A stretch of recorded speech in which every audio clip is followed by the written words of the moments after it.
ঠাকুরগাঁও সদর উপজেলার রহিমানপুর ইউনিয়নের পল্লী বিদ্যুৎ বাজার সংলগ্ন মাছুয়ার পাড়ায় হঠাৎ করে হেপাটাইটিস এ ভাইরাসের প্রাদুর্ভাব দেখা গেছে। স্থানীয়দের দাবি, মাত্র কয়েকদিনের ব্যবধানে প্রায় শতাধিক মানুষ এই ভাইরাসে আক্রান্ত হয়েছেন। এতে পুরো এলাকায় আতঙ্ক ছড়িয়ে পড়েছে। কয়েকদিন আগে সুজন দাসের 14 বছর বয়সী ছেলে ওম প্রথম আক্রান্ত হওয়ার পর ধীরে ধীরে সংক্রমণ ছড়িয়ে পড়ে আশেপাশের বাড়িগুলোতে। স্থানীয়রা জানান, অনেক জ্বর হচ্ছে, চোখ মুখ হলুদ হয়ে যাচ্ছে এবং দুর্বলতা দেখা দিচ্ছে। আক্রান্তদের মধ্যে শিশু, নারী ও বয়স্করা রয়েছে।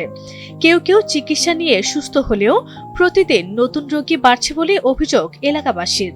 এলাকাবাসী বলছেন, দ্রুত সরকারি পদক্ষেপ না নেওয়া হলে হেপাটাইটিস এ আরো বিস্তৃত এলাকায় ছড়িয়ে পড়তে পারে। চারিদিকে জন্ডিস হচ্ছে, আমার ভাইয়েরও জন্ডিস হয়েছে, কিন্তু আমরা কোনো ঝাড়ফুঁকের কাছে যাইনি। আমরা সুন্দর করে ডাক্তারের কাছে আমাদের রোগের কথা বলছি এবং সুচিকিৎসা পাইছি।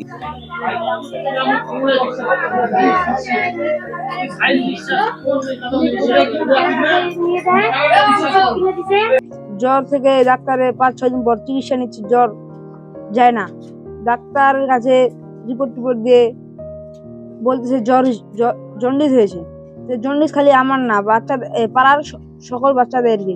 এটা সঠিক চিকিৎসা চাই সরকারের কাছে। চিকিৎসক ডাক্তার হাবিব ই রসুল লিটন বলেন, গত কয়েকদিন ধরে ওই এলাকা থেকে জন্ডিসে আক্রান্ত রোগী আসছে।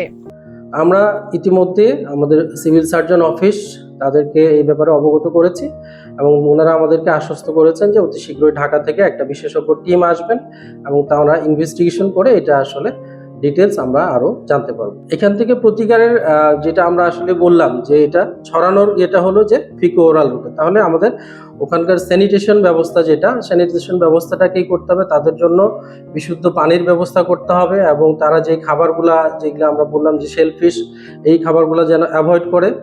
আরেকটা যে ক্লোরিনেটেড যদি করা যায়, পানিকে ক্লোরিনেটেড করে বিশুদ্ধ করলেও কিন্তু এই হেপাটাইটিস এ ভাইরাসের প্রবণতা অনেকটাই কমে যায়।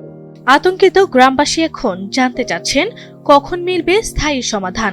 জন্ম হওয়া থেকে মানে 1 সপ্তাহের মধ্যে বাচ্চাগুলো বেশি জন্ডিস হচ্ছে। ছোট থেকে একদম প্রাপ্ত বয়স্ক পর্যন্ত বাচ্চাগুলোর কিন্তু জন্ডিসটা বেশি হচ্ছে। আমরা জানি না এটা ছোঁয়াচে রোগ না ভালো না মন্দ, আমরা জানি না। আমরা চাই যেন আমাদের এখানে কোনো ব্যবস্থা নেওয়া হয়। জ্বর হয়ে আবার জন্ডিস হয়ে গেছে। জন্ডিস হওয়ার পরে চিকিৎসা পাতি নেই।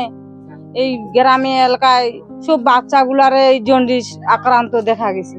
এখন এই চিকিৎসাগুলা যখন সরকার একটু চিকিৎসার জন্য ব্যবস্থা করে। আমাদের গ্রামে প্রায় ছোট বাচ্চাদের জন্ডিস এই রোগে সবাই আক্রান্ত হচ্ছে আর কি। সরকার যেন এটার খুব দ্রুত জনের ব্যবস্থা নেয়। ওজার কাছে যায়, তারা জন্ডিসে ভালো হয় না, পরে ডাক্তারের কাছে যায়, ডাক্তারের কাছে গিয়ে ভালো হয়। যারা ভালো হয়ে গেছে তো হয়ে গেছে, কিন্তু আবার নতুন করে আবার জন্ডিসে আক্রান্ত হচ্ছে। দ্রুত চিকিৎসা সহায়তা, বিশুদ্ধ পানি সরবরাহ এবং সচেতনতা কার্যক্রম না বাড়ালে আক্রান্তের সংখ্যা আরো বাড়তে পারে বলে আশঙ্কা করছেন বিশ্লেষকরা।